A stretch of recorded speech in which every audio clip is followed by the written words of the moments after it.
Shalom à tous, que l'Éternel Dieu vous bénisse, que l'Éternel Dieu vous garde. Pardonnez, j'ai un petit peu de retard, mais en fait, il fallait que je termine de préparer cette nouvelle série.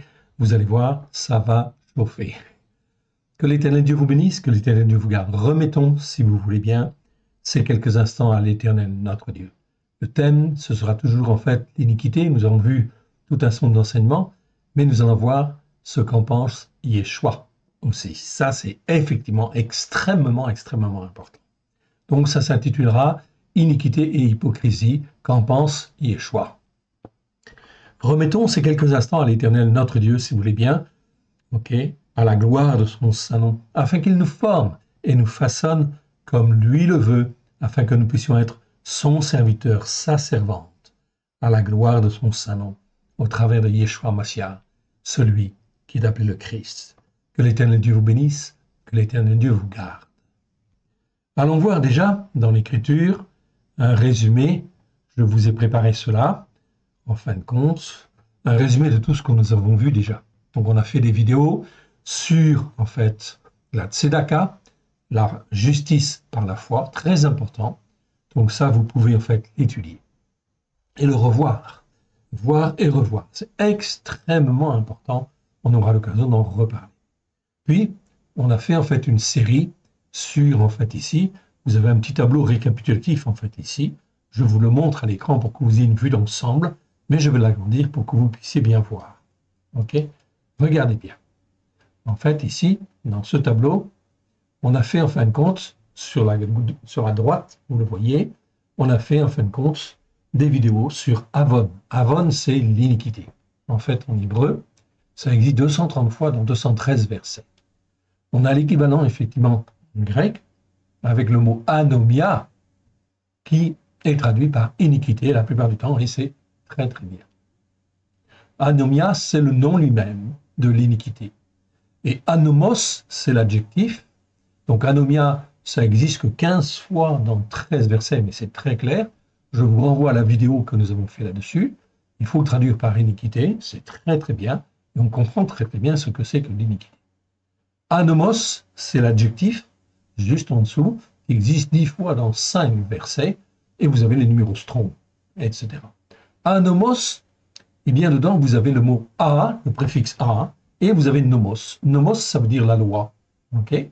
Donc, ça veut dire en fait littéralement être sans loi, ou encore sans la Torah, pour être plus précis, ou contre la Torah. Okay? C'est en réalité, en fait, l'adjectif inique, tout simplement. Donc, en résumé, tout ce qui n'est pas sur la Torah, ou qui n'est pas posé en fait sur la Torah, est dans l'iniquité quelque part. C'est extrêmement important, c'est un résumé, mais c'est un résumé qui tient très bien la route et qui se justifie par les mots hébreux et les mots grecs. Anomia, c'est le fait d'être en fait dans l'iniquité.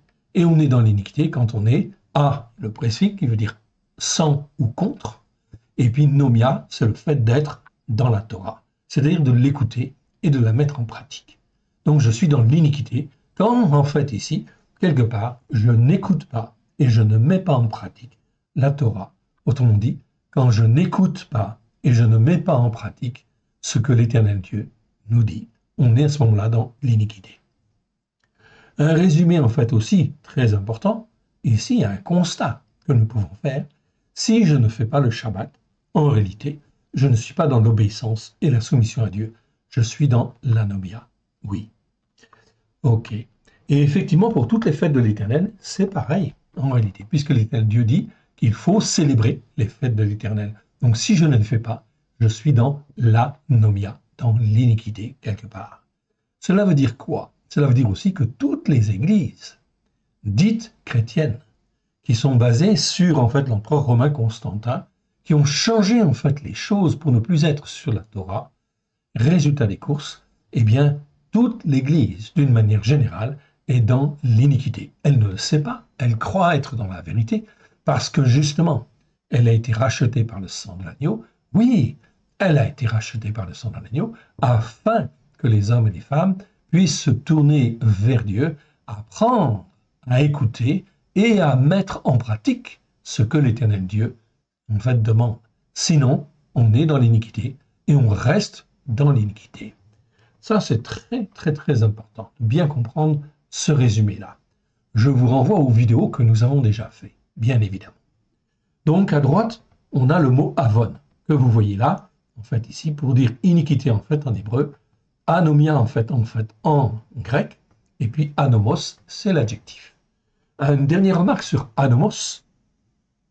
Dans, effectivement, un des passages, en fin de compte, de Paulos, eh bien, il est bien dit qu'en fait, à un moment donné, puisqu'on n'a pas voulu, en fin de compte, de la Torah, eh bien, celui qui va régner, en fait, sur le monde, ce sera quelqu'un qui sera appelé, justement, l'anomos, en grec, et qui a été traduit, dans nos Bibles, par l'impie, tout simplement.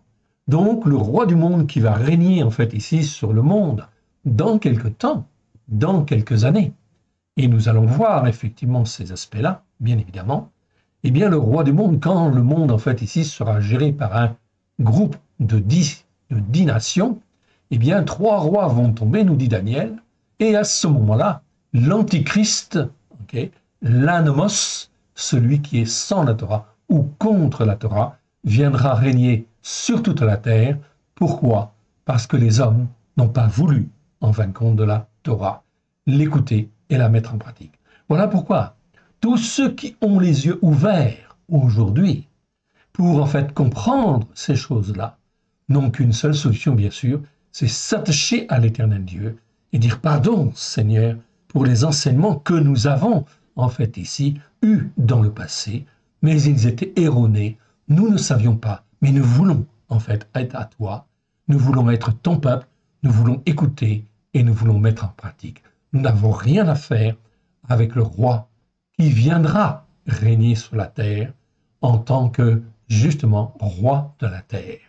À la place de Yeshua, l'antéchrist en réalité.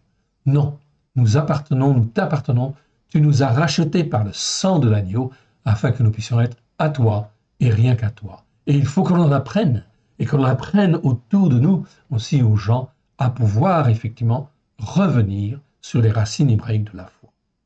Donc à droite, on a le mot anomos, le mot anomia et le mot avon. Tout cela nous parle de l'iniquité. Si cette iniquité perdure, eh bien effectivement, cela peut faire que on va glisser. On va glisser automatiquement vers des mots qui se trouvent en fin de compte sur, en fait ici, la gauche. Et là, on va tomber dans toute une série de colonnes. On appelle ça, c'est les voies glissantes vers l'injustice. Pour l'homme qui s'y aventure par hypocrisie, par duplicité, orgueil, manque de foi, mauvais raisonnement ou encore l'influence de mauvais esprits. C'est une pente en fait ici descendante qui en fait ici, on va trouver en fait ici des iniquités. On est toujours en fait ici dans l'iniquité, mais des iniquités plus perverses, plus méchantes. Les deux premières, c'est en fait Avel, dont je vous avais fait justement des vidéos dessus. Ok, nous avons fait des vidéos dessus. Ok, Avel, c'est en fait l'iniquité empreinte d'hypocrisie et de duplicité. Ok, empreinte. Le deuxième mot important, c'était le mot Avla. Je vous le montre ici à l'écran, qui existe 26 fois dans 25 versets. Et là, on parle d'iniquité, mais cette fois-ci remplie d'hypocrisie. C'est pas seulement empreint, c'est ici rempli d'hypocrisie et de duplicité. C'est-à-dire que là, c'est bien assis en réalité. On est toujours dans la rébellion contre Dieu. On n'écoute pas en fait la parole de Dieu pour la mettre en pratique, mais on est dans une religion, n'importe laquelle, peu importe, mais on n'est pas sur la Torah, les prophètes et les psaumes. Donc ce sont les principales en fin de compte déviations ici. Les autres mots, avlata, nous les avons vus en fait aussi, okay, mais c'est moins important, okay, en nombre. Olata, okay, et evel. Okay. Ces trois formes en fait ici sont des dégradations de l'iniquité aussi, okay, où en fin de compte ça pousse à la perversité ou à l'influence du malin, pour terminer sur evel, evel qui n'existe qu'une seule fois dans un seul verset et qui nous parle justement de Satan. Dans Ézéchiel, chapitre 28, verset 18. Par la multitude de ses iniquités, Satan est tombé. La multitude de ses iniquités et son orgueil, le fait de ne pas vouloir plier le pied, plier le genou devant l'Éternel Dieu, là, on est en fait dans la forme extrême de l'iniquité, oui bien sûr, c'est la rébellion comme Satan. Donc, si on persiste dans l'iniquité, on peut se trouver dans ces pentes glissantes, en fait, qui sont là, bien évidemment, pour arriver en définitive à l'aven. Aven, en fait, ici, c'est un autre mot, en fait, en hébreu. Ce n'est pas avon, c'est aven. Je vous l'ai expliqué, en fait, déjà. La différence essentielle, c'est qu'ici, le mot avon, comme vous le voyez, en fait, à l'écran, commence par un aïn. Okay, donc, c'est l'être qui se tourne vers. Okay, alors que, en fait, ici, dans l'aven, ici, on change de mot, on change de catégorie. Ça commence par un aleph.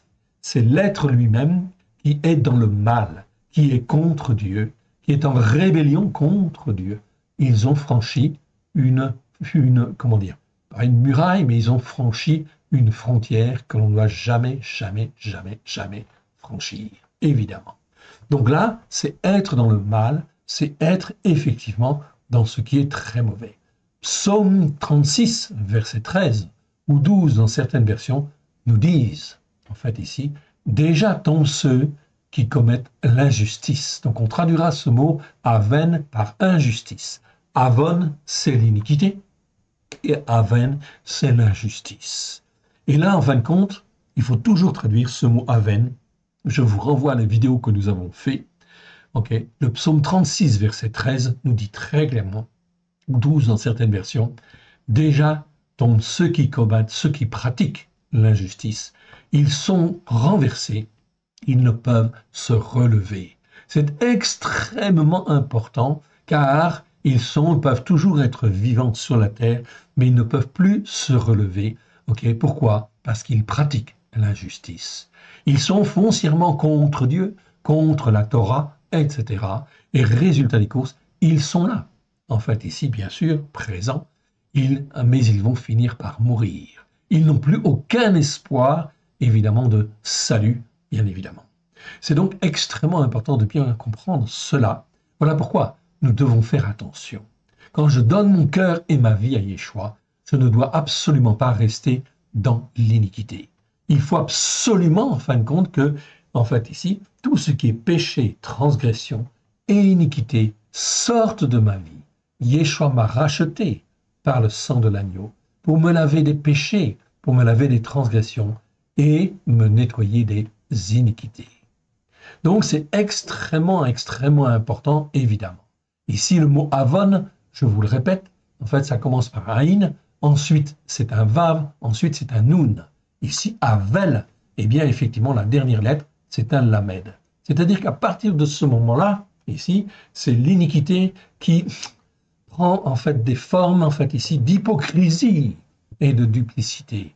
Le cœur s'endurcit, on commence en fait à s'habituer un peu, en fait ici, à vivre, en fait, sans la parole de Dieu. Et là, en fait ici, le cœur s'endurcit. On est dans la veine. Ce mot-là existe 20 fois dans 18 versets. C'est extrêmement parlant. Je vous renvoie aux vidéos que nous avons fait sur ce mot aven. Ensuite, le mot avla, toujours on a le lamed. Et ici, en fait ici, on est ancré, en fait ici, on s'ancre encore plus dans l'hypocrisie et la duplicité. Je vous cite en fait ici le mot hypocrisie. Tout commence par là, ici. Et effectivement, c'est extrêmement important car on va voir ce que Yeshua pense justement de l'hypocrisie. Quand l'iniquité, en fait ici, est empreinte d'hypocrisie ou est remplie d'hypocrisie, alors là, ça devient effectivement très très grave. On va voir ce que Yeshua pense. Pour terminer ce tableau de présentation, je rappelle en fait ici, en bas de la colonne en fait iniquité, pour celui qui se repent, l'Éternel rachète par le sang de l'agneau. Psaume 32. Il nous rachète des péchés, il nous rachète des transgressions, il nous rachète de toutes nos iniquités. Mais si cela perdure dans le temps, si l'iniquité perdure dans le temps, et que, en fin de compte, là, le cœur, en fait, s'endurcit, et qu'on ne se repentit pas suffisamment, etc., à ce moment-là, on est sur ce qu'on appelle une pente glissante. Une pente glissante pour tout croyant qui ne prend pas clairement position lorsque l'Élohim l'appelle au travers de Yeshua Mashiach, celui qui est appelé le Christ. Il va glisser dans l'hypocrisie et la duplicité, endurcir son cœur, faire des mauvais choix ou d'autres formes de perversion sous l'influence de mauvais esprits. Le salut ne s'opère qu'au travers de Yeshua, par la puissance de l'esprit d'Élohim. Okay. L'Éternel veille toujours. Il regarde les cœurs des uns et les cœurs des autres. Il cherche des cœurs sincères, sans hypocrisie, humbles et qui sont repentissants, qui déjà en fin de compte se rendent compte qu'ils sont dans l'erreur, qu'ils sont dans le péché et qu'ils sont tenus par l'iniquité. Okay?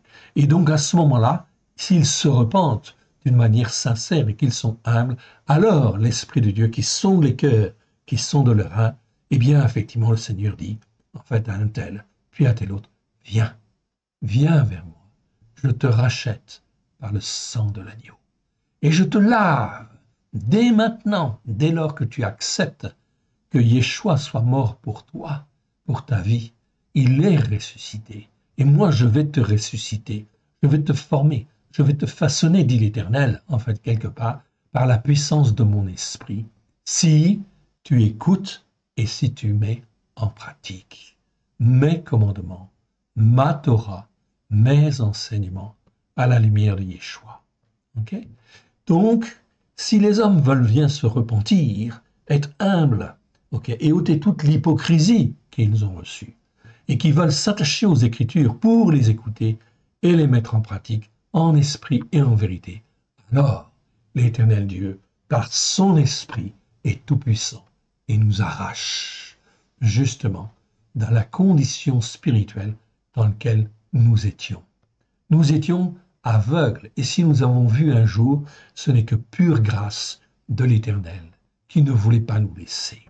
Donc tout cela en fait ici est extrêmement important et on voit ici le rôle d'entre ici l'iniquité avon et l'iniquité qui commence en fait à se dégrader, c'est lorsque l'hypocrisie et la duplicité commencent en fait à venir. Alors, on va étudier en fin de compte ici, qu'est-ce que c'est que cette hypocrisie en fait ici, dont l'Écriture nous parle, dont Yeshua en fait ici nous parle dans les Écritures. Alors, je vous propose, on va prendre en fait les évangiles, on va prendre en fait la Brit Hadasha, okay, et on va regarder en fait ici tous les mots qui parlent d'hypocrisie ou des hypocrites, tout simplement. Et on va voir ce que le Seigneur Yeshua nous dit là-dessus. Ça va donc être extrêmement, extrêmement intéressant. Vous allez voir. Tout d'abord, en fait, ici, on a l'adjectif hypocrite. En grec, c'est hypocrites.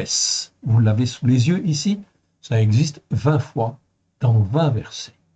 Okay. Ensuite, dans les versions françaises, généralement, c'est assez bien traduit. On trouve ce mot hypocrite, mais on ne sait pas toujours ce que ça veut dire.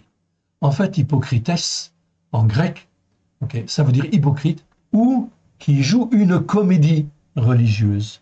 En fait, les acteurs, en fait, à l'époque, on les appelait des hypocrites. Pourquoi? Parce qu'ils jouaient une comédie. Donc, en réalité, on voit là, en fait, hypocrites. C'est en fait ici devenu le mot français hypocrite, qui veut dire, en fait, celui qui joue une comédie. Il joue une comédie religieuse, il joue, en fin de compte, comme sur une scène, mais en réalité, il n'est pas sincère de cœur.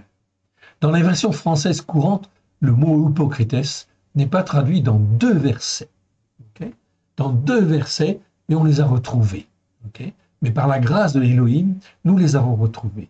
Ils sont sur fond vert. Ainsi, vous voyez, sur fond jaune, en fait, ici, vous avez tous les versets qu'on trouve dans les versions, en fait, courantes en français. Puis, en fait, ici, quand c'est en vert, en fait, ici, vous ne trouvez pas ce mot-là. Donc, Matthieu, en fait, par exemple, 16.3, on va le trouver dans, en fait, les anciennes Bibles, les Bibles Martin ou Osterwald, qui étaient traduites sur le texte reçu. Le texte grec, le texte reçu, c'est-à-dire le texte grec du XVe siècle, est un texte beaucoup plus complet, effectivement. Mais la plupart de nos Bibles françaises sont traduites, non pas sur le texte reçu du XVe siècle, mais sur le texte grec du XVIIe siècle, qui a été, entre guillemets, nettoyé déjà un peu par les spécialistes de ce monde, et qui ont supprimé, en fin de compte, certains mots donc ce qui est extrêmement, extrêmement gênant. Qui peut se permettre de supprimer des mots à la parole, en fin de compte, de l'Éternel? Alors, il faut être prudent. Donc on retrouve, dans ces versets, on retrouve en fin de compte la bonne traduction dans les Bibles Martin et Osterwald, qui sont effectivement traduites, elles, sur le texte grec du, enfin, 15e siècle. Malheureusement, ces Bibles, au travers des siècles, n'ont pas bénéficié effectivement de recherche et de développement suffisantes pour avoir des versions qui soient plus adaptées en fait au jour d'aujourd'hui, évidemment. Donc ça pose en fait un problème. Le deuxième verset, je vous le montre, c'est celui-là. C'est Luc 11, 44, que vous trouverez dans Martin et Osterwald. Malheur à vous, Sophrim, c'est-à-dire ce sont les scribes, et Péruchim, ce sont les pharisiens, hypocrites, parce que vous êtes comme des sépulcres que l'on ne voit pas, et sur lesquels les hommes marchent sans le savoir. Donc ça, c'est les deux versets qui font qu'on se retrouve avec 20 versets en fait ici. Donc très important, où on trouve le mot hypocrites. Donc c'est très important. Nous allons donc parcourir tous ces versets parce qu'on va voir dans le détail ce que pense Yeshua et ce que dit Yeshua, notre Seigneur, notre Maître, notre Sauveur, celui qui nous dirige, qui nous a rachetés, pour qu'on lui appartienne et qu'on le serve de tout notre cœur, de toute notre volonté, à la gloire de l'Éternel. Amen. Ok. Ensuite, vous avez effectivement donc, mais vous avez aussi les 7 versets sur fond bleu. Sur fond bleu, et l'on trouve le mot hypocrisis. Hypocrisis, qui veut dire en fait ici, qui veut dire simplement hypocrisie, dissimulation, rôle d'un joueur de théâtre. Cela donne tous les versets suivantes, évidemment. Donc on va trouver en fin de compte des versets ici qui vont se rajouter, évidemment. Et on va trouver en bleu donc des versets où je vais trouver le mot hypocrisie.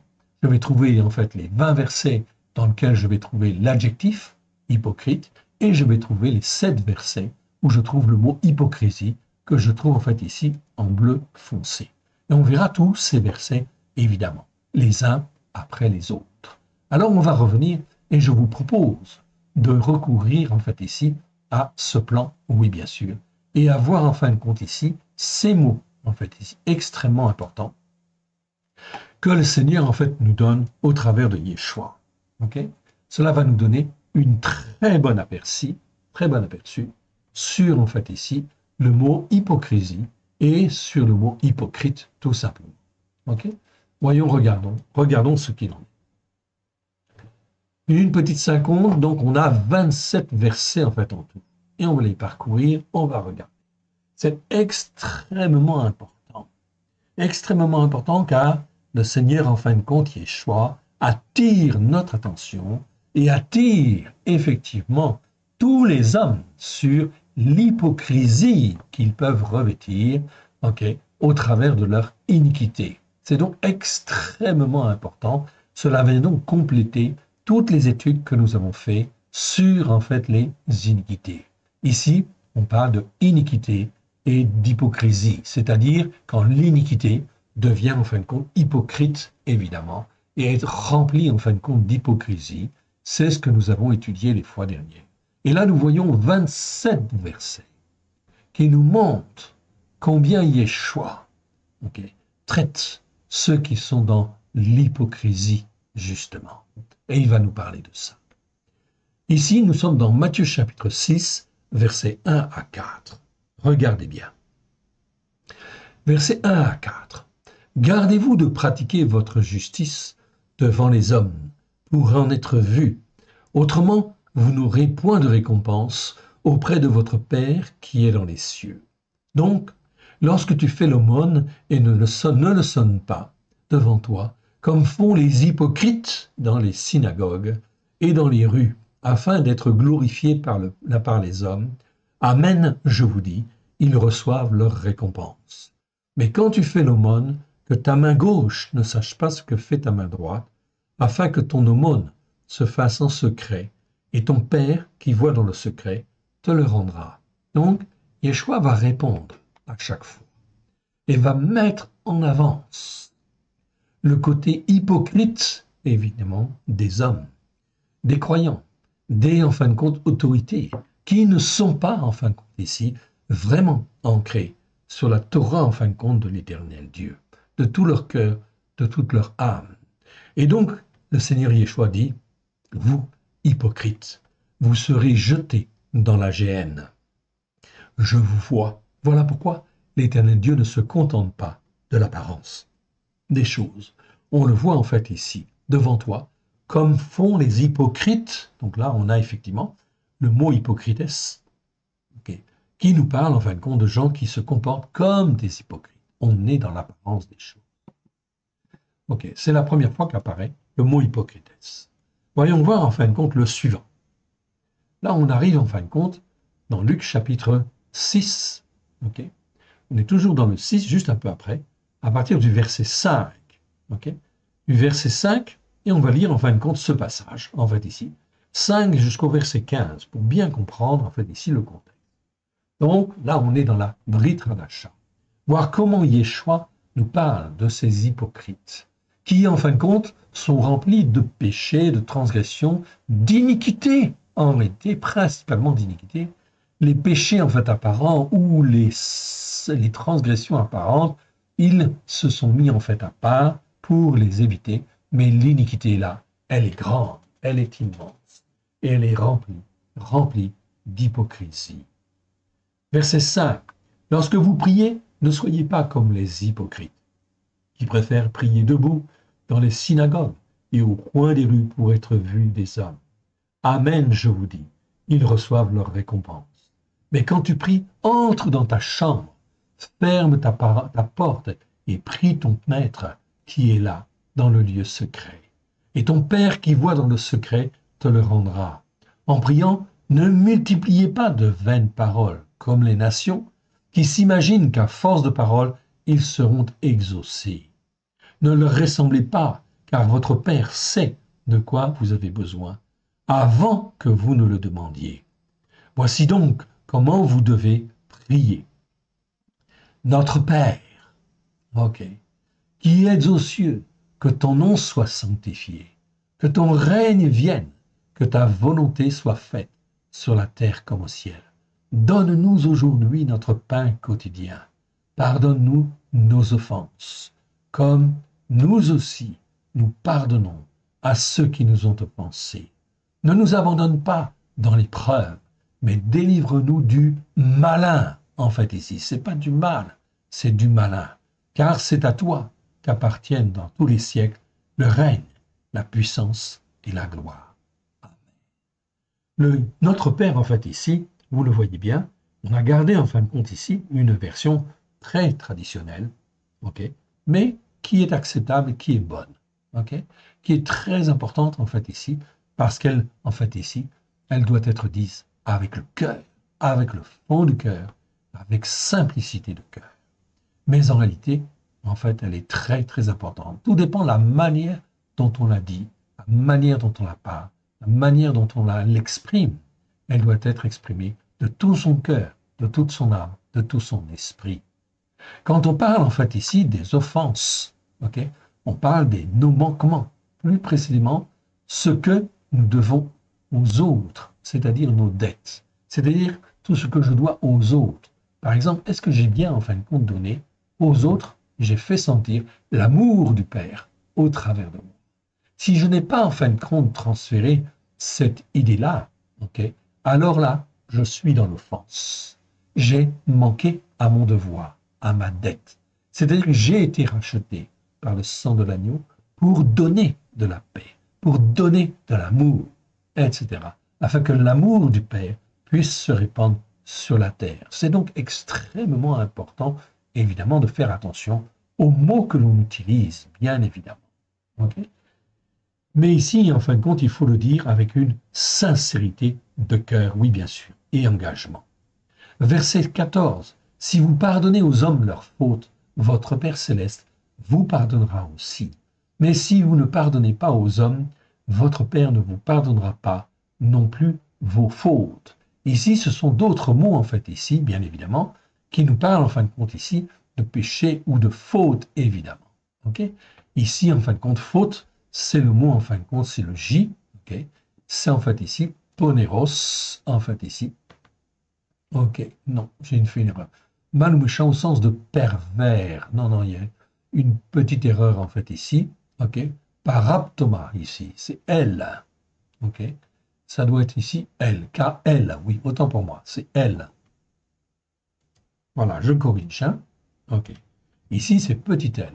Donc ici, faute, c'est le mot paraptoma, en fait, ici, que vous voyez ici. Ok? Donc paraptoma, je vais vous l'agrandir. Ok? Donc le mot paraptoma, il nous parle de faute, en fait, ici. Ok? Il existe 23 fois dans 19 versets. Ça nous parle d'offense, faute au sens de tomber à côté de ce qui est prévu, déviation par rapport à la vérité ou à la droiture, être en échec. Alexandre 1850 et Chassan 1882, en fait ici, ce sont des vieux dictionnaires. Ils sont bien meilleurs que les dictionnaires grecs modernes. Les dictionnaires grecs modernes ne valent rien, en fait ici, pour traduire la Bible. Voilà pourquoi il faut remonter aux dictionnaires plus anciens, tels que Alexandre 1850 ou Chassan 1882, qui sont en fin de compte des dictionnaires corrects, acceptables, qui là nous parlent de faux pas, de chute, de faute, échec, okay, ou délit tout simplement. Okay. On trouvera 23 fois le mot paraptoma dans les 19 versets suivants, etc. Donc je ne vous les donne pas ici, nous n'allons pas les parcourir, mais ici on parle d'offense, c'est-à-dire de manquement, d'erreur, bien évidemment. Et toutes ces erreurs, en fait, l'Éternel peut, en fait, ici, nous corriger, en fin de compte, bien sûr, de cela. Il faut s'en rendre compte et, effectivement, faire preuve de bonne volonté, évidemment. Donc ici, on parle, en fin de compte, ici, d'hypocrite. Lorsque vous priez, ne soyez pas comme les hypocrites qui préfèrent prier debout dans les synagogues, donc pour être vus, ou au coin des rues, pour être vus des hommes. Amen. Je vous dis, ils reçoivent leur récompense. Yeshua n'est jamais tendre avec ceux qui sont dans l'iniquité et qui, en fait, ici, commencent à faire preuve d'hypocrisie, évidemment. Quand l'hypocrisie s'installe, en fait, ici, eh bien, ça devient, en fait, très grave. C'est-à-dire tous ceux qui jouent une comédie religieuse quelque part, qui ne sont pas sincères de cœur. Donc là, c'est l'Éternel Dieu qui sonde les cœurs, qui sonde les reins. On ne se moque pas, en fin de compte, de Dieu. C'est donc très important. Nous avons vu déjà 2 versets. On va en voir d'autres. Okay? Et on va s'apercevoir qu'effectivement, eh bien, c'est assez sévère quand même. Ok. Là, on passe en fin de compte dans Matthieu chapitre 6, okay, verset 16. Matthieu chapitre 6, verset 16. Lorsque vous jeûnez, ne prenez pas un air triste, comme les hypocrites qui se rendent le visage tout défait pour montrer aux hommes qu'ils jeûnent. Amen, je vous dis, ils reçoivent leur récompense. Mais quand tu jeûnes, parfume ta tête, lave ton visage, afin de ne pas montrer aux hommes que tu jeûnes, mais à ton Père qui est là, dans le lieu secret, et ton Père qui voit dans le secret te le rendra. C'est tout simple, c'est 3 versets, mais qui montrent d'une manière extrêmement claire et nette que ce qui est important, c'est de développer la relation spirituelle entre toi et le Père, puisque nous avons été rachetés, dit Yeshua, par le sang de l'agneau, afin que la relation spirituelle puisse s'établir entre le Père et le Fils. C'est bien de cela dont Yeshua parle ici. C'est donc extrêmement important. On n'est pas dans une comédie, en fait, ici, religieuse. Okay? L'hypocrisie n'a rien à voir en réalité. Okay? Non, on doit avoir tous, et les uns et les autres, une relation personnelle avec l'Éternel Dieu. Yeshua, lorsqu'il est mort sur la croix, son sang a coulé pour nous racheter. Nous racheter pour quoi faire? Nous racheter pour que la relation spirituelle puisse se rétablir avec le Père. Et oui, c'est bien ce qu'il dit en fait ici. Mais à ton Père qui est là, dans le lieu secret, et ton Père qui voit dans le secret, te le rendra. L'Éternel Dieu nous rachète par le sang de l'agneau, afin que nous puissions être à lui, un Père, afin qu'il soit pour nous un Père. Oui, bien sûr. Combien de fois on voit des hommes et des femmes qui, en fait, ici, regardent, en fait, le Père comme étant un Dieu très lointain. Ils ne le connaissent pas. Ils n'ont pas de relation, en fait, avec eux. Est-ce que c'est le Père qui ne veut pas la relation? Non.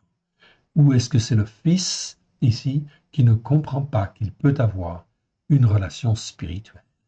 Mon frère, ma sœur, tout premier-né, toute personne qui donne son cœur et sa vie à Yeshua est à même de pouvoir parler au Père. C'est pour ça que Yeshua nous donne justement une prière qui s'appelle Notre Père. Notre Père qui es aux cieux, que ton nom soit sanctifié, que ton règne vienne, que ta volonté soit faite sur la terre comme au ciel. Donne-nous aujourd'hui notre pain de ce jour, pardonne-nous nos offenses, etc., etc. Voilà pourquoi il faut prier d'un cœur sincère à l'Éternel. Il faut commencer en fait à prier, en fait ici, afin effectivement de parler en fait au Père, parce que c'est lui qui nous a tissés dans le ventre de notre maman et qui nous a fait sortir de son ventre afin qu'on puisse venir à la vie. Alors, il faut rétablir la relation spirituelle avec le Père. Ce n'est pas une relation spirituelle qui doit être vue ou aperçue systématiquement par les autres, etc. Non, l'hypocrisie n'a rien à faire ici. C'est une relation personnelle. Tous les croyants, je dis bien, tous ceux qui appartiennent à Christ Yeshua peuvent avoir une relation personnelle avec le Père. Et il faut qu'ils la développent. Toute l'Écriture est là pour justement montrer à chacun qu'ils peuvent en fait appeler Dieu leur Père au travers de Yeshua. Parce qu'ils ont été rachetés, peu importe leur péché, dès lors qu'ils ont donné leur cœur et leur vie à Yeshua, ils appartiennent à l'Éternel Dieu. Même s'ils ne sont pas totalement sanctifiés au départ, mais ils ont été rachetés par le sang de l'agneau. C'est la justice par la foi.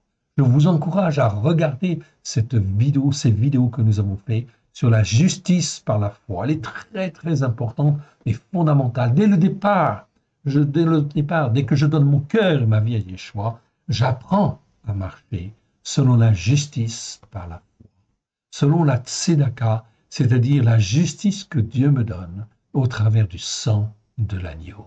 Et j'apprends en fait ensuite à marcher selon un jugement juste. Et oui, bien sûr. Donc on en a parlé déjà, mais on va reparler. On n'a pas fait en fait une vidéo complète là-dessus, mais en fait on en parlera. Mais il faut qu'on avance déjà là-dessus. C'est extrêmement important. Je dis bien, toute personne qui donne son cœur et sa vie à Yeshua peut avoir une relation personnelle avec le Père. Oui, bien sûr. Et une relation personnelle que le Père recherche. Oui, bien sûr, car il a envoyé son Fils pour nous racheter. Donc ça veut dire qu'il nous aime. Et il nous aime et il veut effectivement qu'on soit à lui. Il veut une relation personnelle avec ses fils et ses filles. Amen. C'est donc extrêmement important de bien comprendre cette dimension-là. Ok? On continue? Allez, on va au suivant. On arrive en fait maintenant dans Matthieu chapitre 7, verset, je vérifie, oui, 7, verset 5. Ok. Matthieu chapitre 7, verset 5. Alors voyons ce qui nous est dit ici. Hypocrite, ôte premièrement la poutre de ton œil, et alors tu verras comment ôter la paille de l'œil de ton prochain. Ok. Donc c'est effectivement une parole sage, en fait ici, très très sage. Alors on va regarder à partir du début du chapitre 7. Ici il nous est dit, chapitre 7, Yeshua nous dit, ne jugez point, afin que vous ne soyez point jugés, car on vous jugera du jugement de condamnation que vous jugez, et l'on vous mesurera avec la mesure dont vous mesurez. Donc là, ici, on a la recommandation expresse, ne jugez pas. Effectivement, c'est extrêmement important de ne pas juger selon des critères erronés. Tous les critères que nous avons d'une manière générale, dès lors que je ne suis pas ancré sur la Torah, les prophètes et les psaumes, à la lumière de Yeshua avec grâce et vérité, je raisonne forcément d'une manière erronée. C'est-à-dire que mon raisonnement est toujours dans l'iniquité.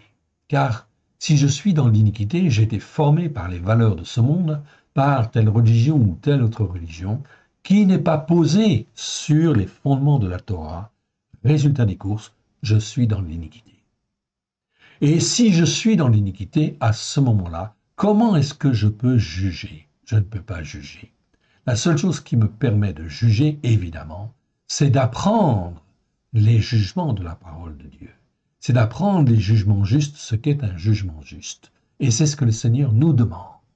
Justement, quand je donne mon cœur et ma vie à Yeshua, je dois apprendre à juger d'une manière juste. C'est-à-dire comme l'Écriture, en fait, ici, juge, afin d'avoir un jugement juste.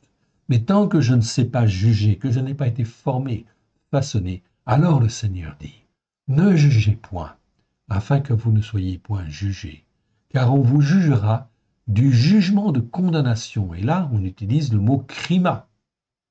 En fait, ici, en grec, et en grec, il existe plusieurs mots pour parler de condamnation. On en reparlera. Okay. Il y a le mot crisis et le mot krima. Eh oui. Krima, c'est jugement de condamnation. C'est mieux de dire jugement de condamnation. Et crisis, c'est un jugement, enfin, qui nous apprend à marcher droit, en fait, ici, quelque part. On reviendra sur ces mots, rassurez-vous. Car on vous jugera du jugement de condamnation, krima, en fait, ici, dont vous jugez, et l'on vous mesurera avec la mesure dont vous mesurez. Donc, lorsque je deviens, en fin de compte, ici, un chrétien, un croyant, je ne dois pas juger pour condamner, certainement pas. Non. Je dois apprendre à juger, oui, selon un jugement juste, oui, mais en fait ici, non pas juger pour en fait ici condamner. Condamner ce que je vois ou ce que j'entends, car je ne connais pas les critères justement de jugement. Alors, je dois m'abstenir, car on vous jugera, ok, dont vous jugez, et l'on vous mesurera avec la mesure dont vous mesurez. C'est donc extrêmement important de bien comprendre ça. Le Seigneur Dieu, en fait ici, nous apprend à juger d'une manière juste. Verset 3. Pourquoi vois-tu la paille qui est dans l'œil de ton frère? Ne considères-tu pas avec attention la poutre qui est dans ton œil? Ok. Voilà déjà ce que dit Yeshua. C'est Yeshua qui parle, hein? Comment peux-tu dire à ton frère, laisse-moi ôter la paille de ton œil, toi qui as la poutre dans le tien? Hypocrite, dit Yeshua. Okay.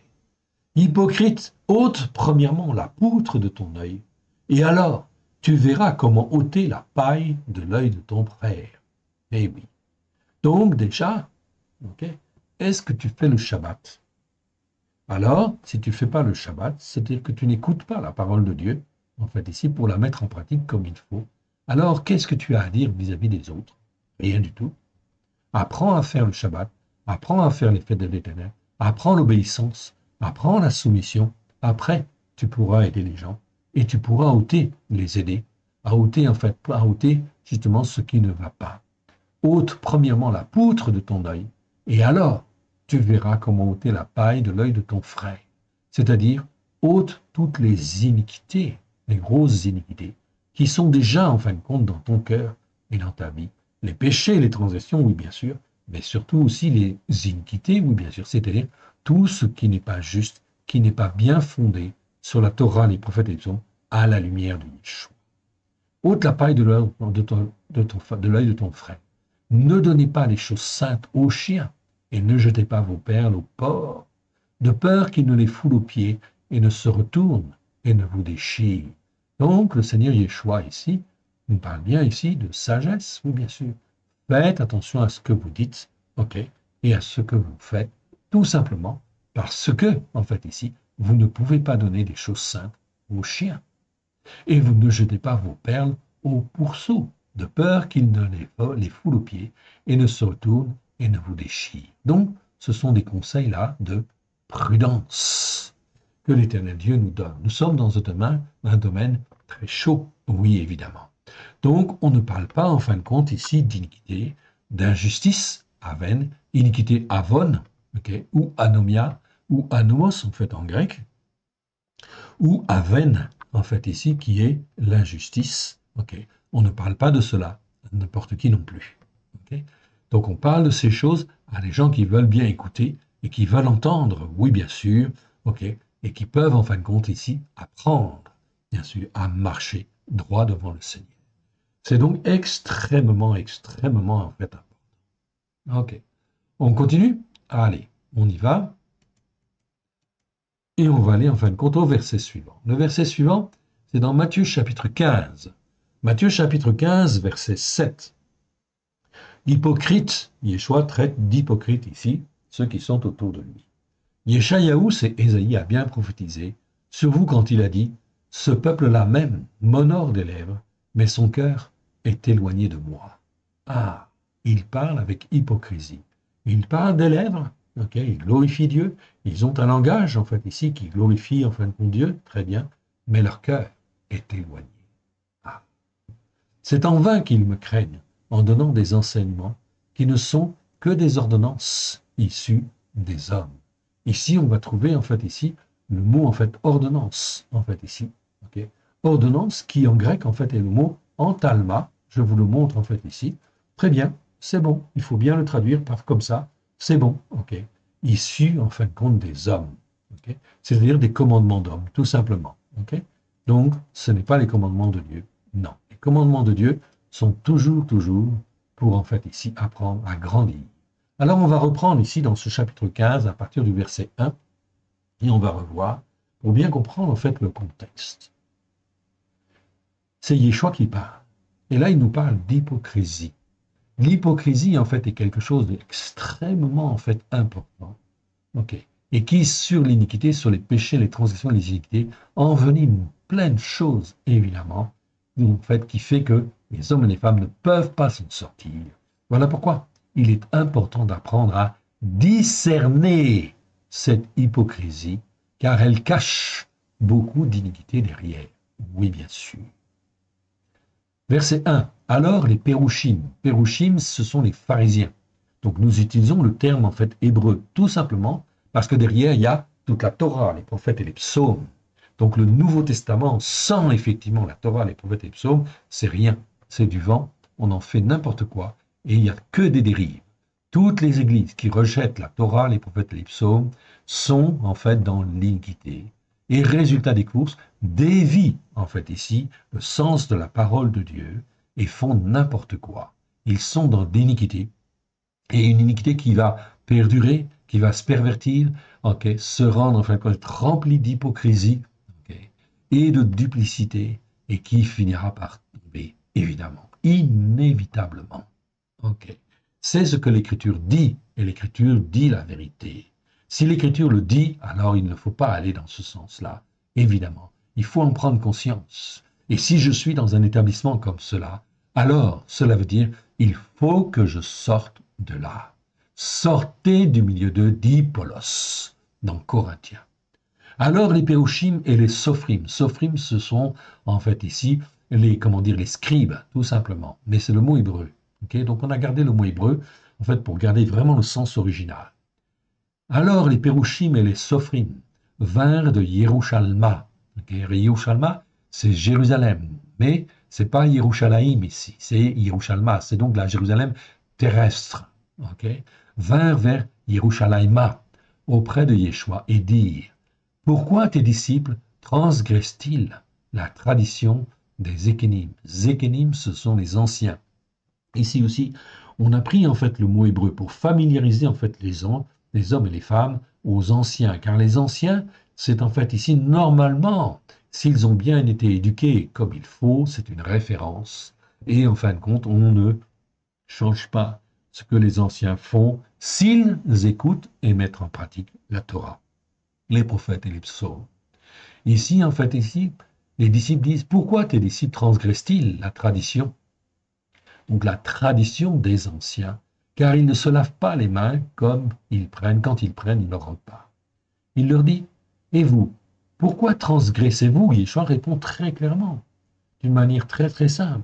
Et pourquoi transgressez-vous le commandement de Ha Elohim, c'est-à-dire du seul unique, au profit de votre tradition? C'est-à-dire que là, Yeshua est en train de dire très clairement que la tradition des anciens, elle est mauvaise. Okay? Elle, en fait, ici, maintient les hommes dans une culture religieuse qui n'est pas bonne. Elle freine, elle enferme, en fait, évidemment, les uns et les autres. Voilà pourquoi Yeshua est en train de dire, sortez, sortez du milieu d'eux, prenez conscience de cela. Ce n'est pas conforme, en fait, ici, la tradition n'est pas conforme à l'écriture. Alors, dans ces cas-là, il ne faut pas suivre la tradition, évidemment.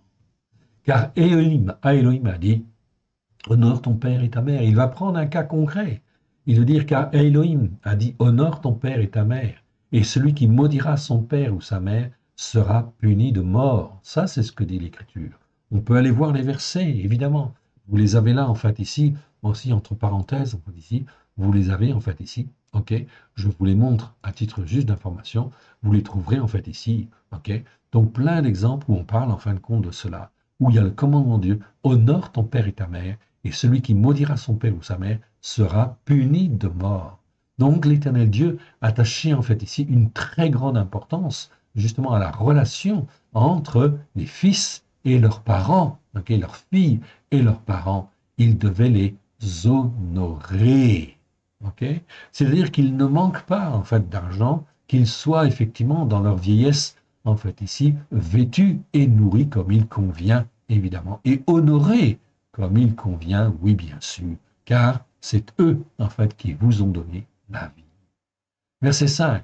Mais vous, vous dites, celui qui dira à son père ou à sa mère, ce dont j'aurais pu t'assister est une offrande à Elohim, n'est pas tenu d'honorer son père ou sa mère. Ok? Quel est ce commandement-là? Est-ce que ça, c'est écrit en fait dans les Écritures? Non, c'est écrit dans les enseignements des Juifs, oui, bien sûr, mais ce n'est pas écrit dans la Torah. Donc, on a déformé en fait ici la Torah. Yeshua le dit ici, vous anéantissez, ok, ainsi le commandement de Elohim au profit de votre tradition. Et ici, on n'a pas dit Elohim tout court, on a dit à Elohim, c'est-à-dire le seul Dieu unique et vrai. C'est donc très très important, Dieu parle, mais quand il parle, on retient sa parole comme étant en fait précieuse et on ne la remet jamais, jamais en question. On écoute et on met en pratique avec grâce et vérité. Voilà pourquoi au verset 7, Yeshua leur dit, vous êtes des hypocrites, vous jouez une comédie religieuse là, qui n'est pas en fait ici la comédie que Dieu en fait a voulu mettre en place. Dieu n'a jamais voulu mettre en place de comédie. Okay? Ce qu'il veut, c'est qu'on soit sincère de cœur. Okay? Donc en fait ici, Dieu dit hypocrite au travers de la bouche de Yeshua, hypocrite. Yeshayahu, Ésaïe. Ésaïe, c'est un prophète qui a prophétisé quand? Yeshua, c'est les années 0 à peu près. Enfin, c'est moins 7, ça commence à moins 7, c'est les années 30, 0 à 30. Okay? Et effectivement, donc, Ésaïe, c'est un prophète qui a existé, donc, en fait, 8e, 9e siècle avant la venue de Yeshua. Il a bien prophétisé sur vous quand il a dit, ce peuple-là m'honore des lèvres. Oui, avec les lèvres, il connaît bien la parole, mais en réalité, son cœur est éloigné de moi. Résultat des courses, ils ont déformé l'écriture par des mauvais raisonnements. Ils ont déformé parce qu'ils n'étaient pas dans la justice, attachés en fait à Dieu, dans la justice par la foi. Alors, leur esprit s'est égaré.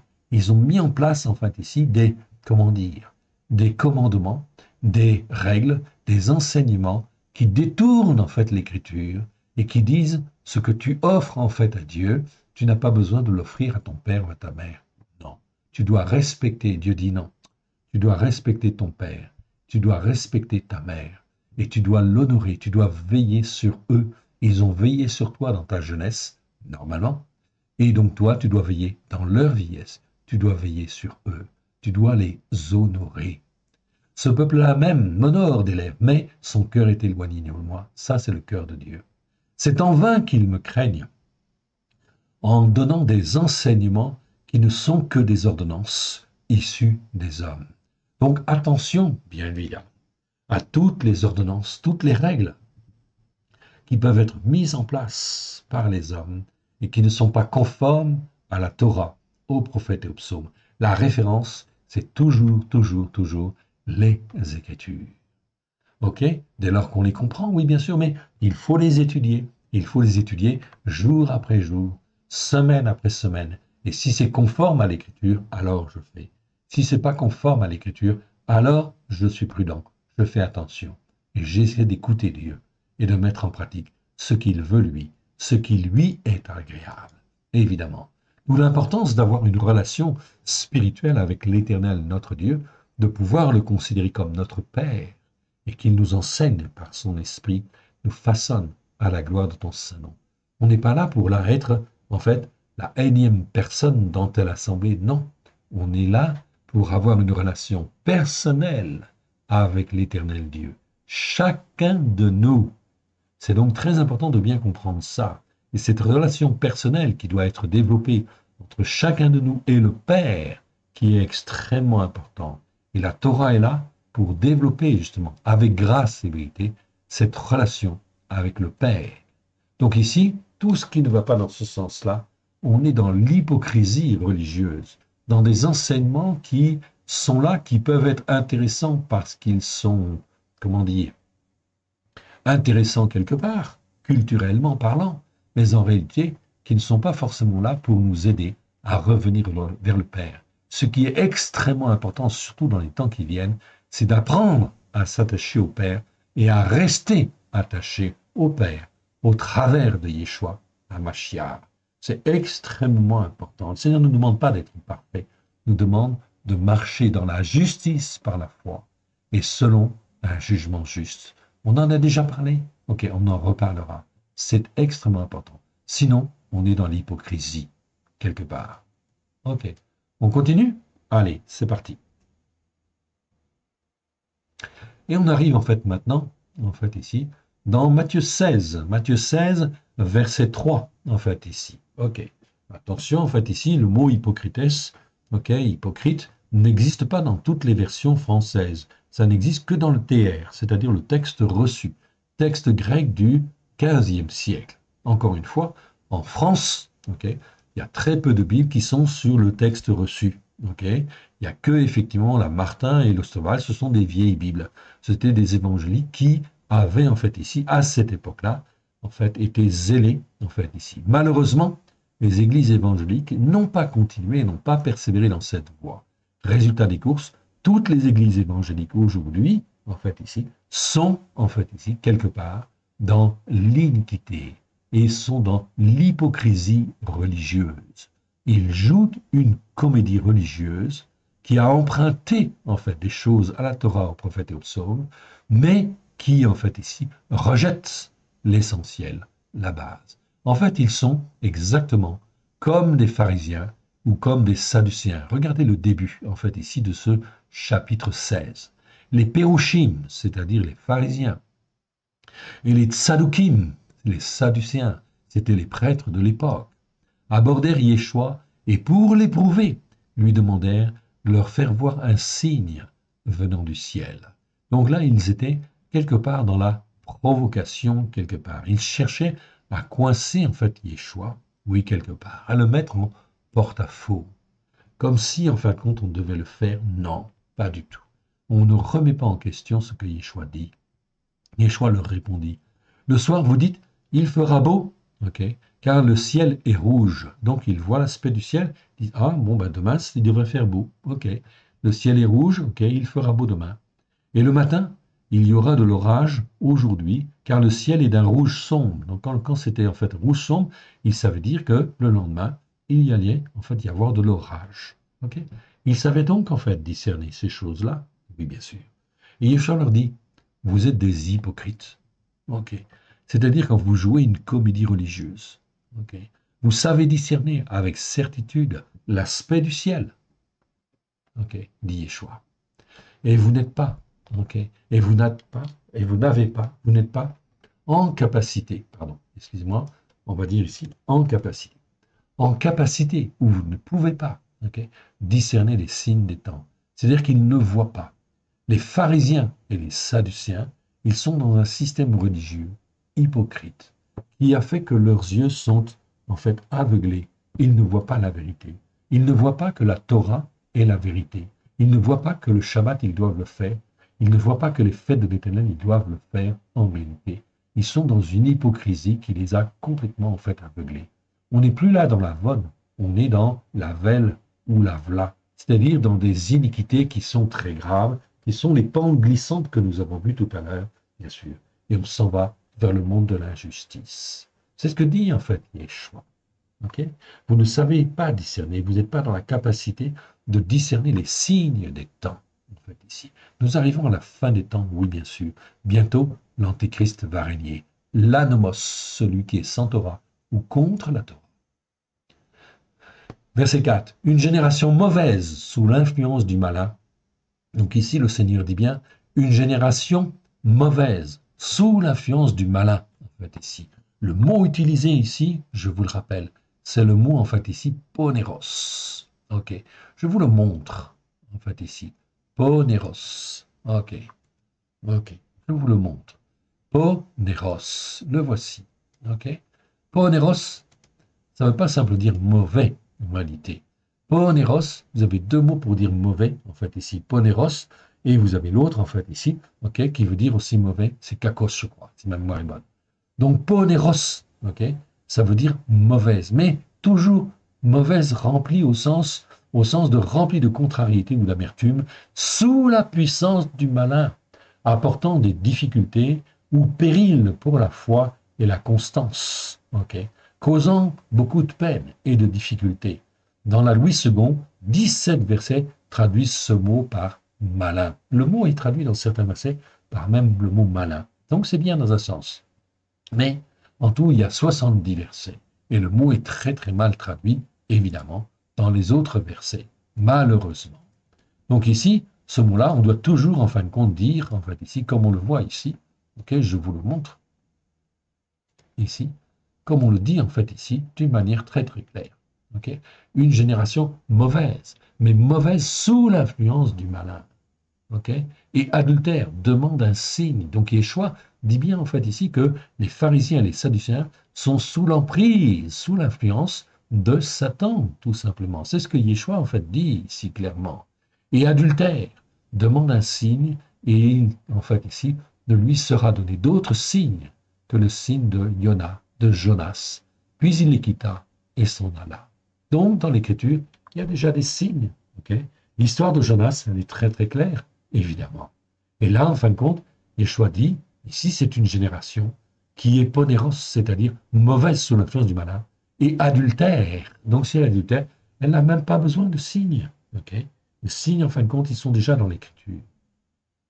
Les disciples, en passant de à l'autre bord, avaient oublié de prendre des pains.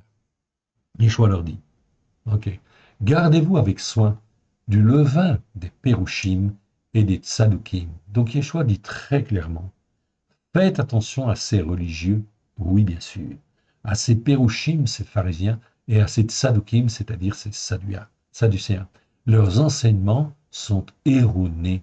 Le levain qu'ils donnent, le pain qu'ils donnent, la nourriture spirituelle qu'ils donnent est mauvaise. Gardez-vous avec soin du levain des pérouchim et des tsadoukim.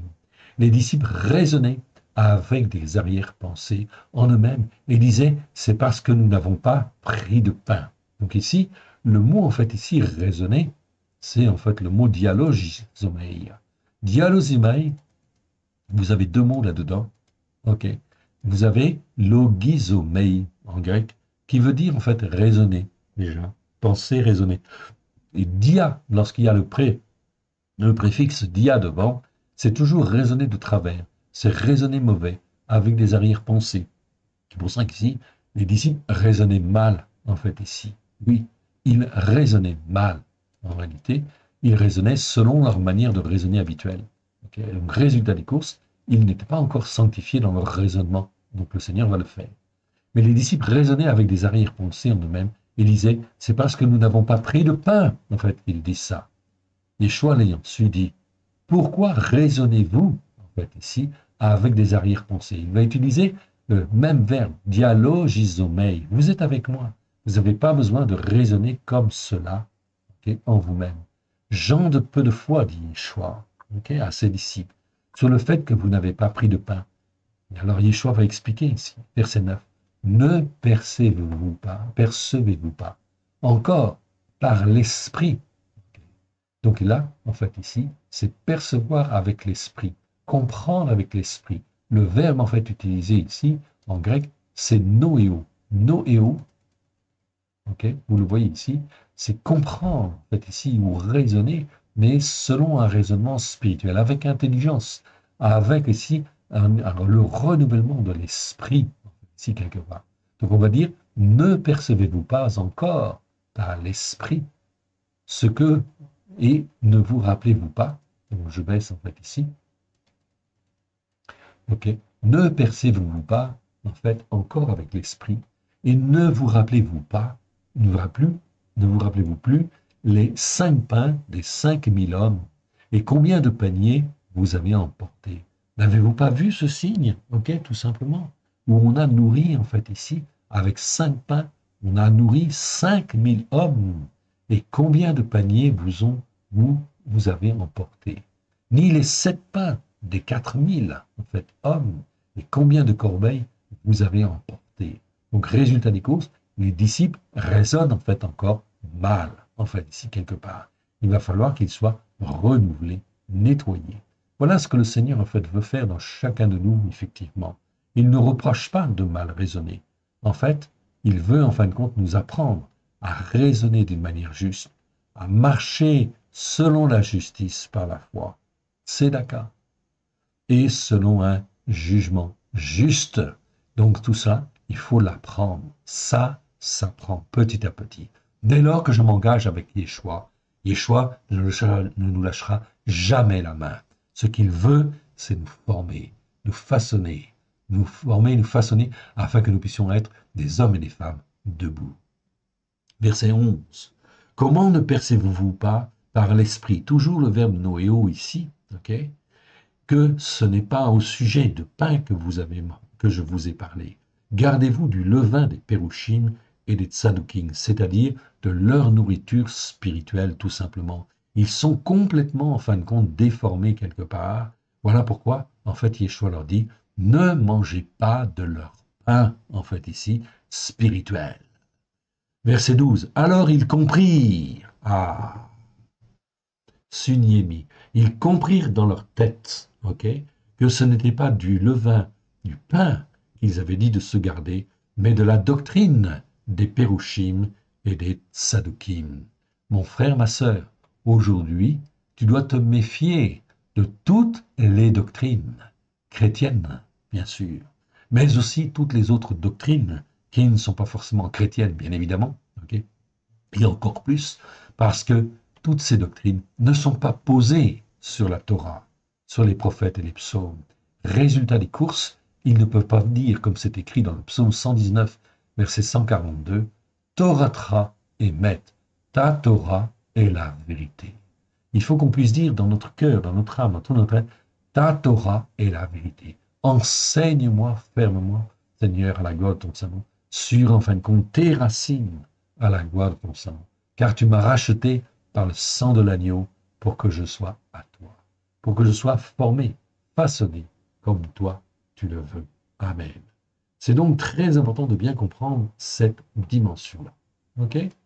On continue? Allez. Et puis en fait, on arrive en fait à suite. Ok, on arrive à Matthieu 22.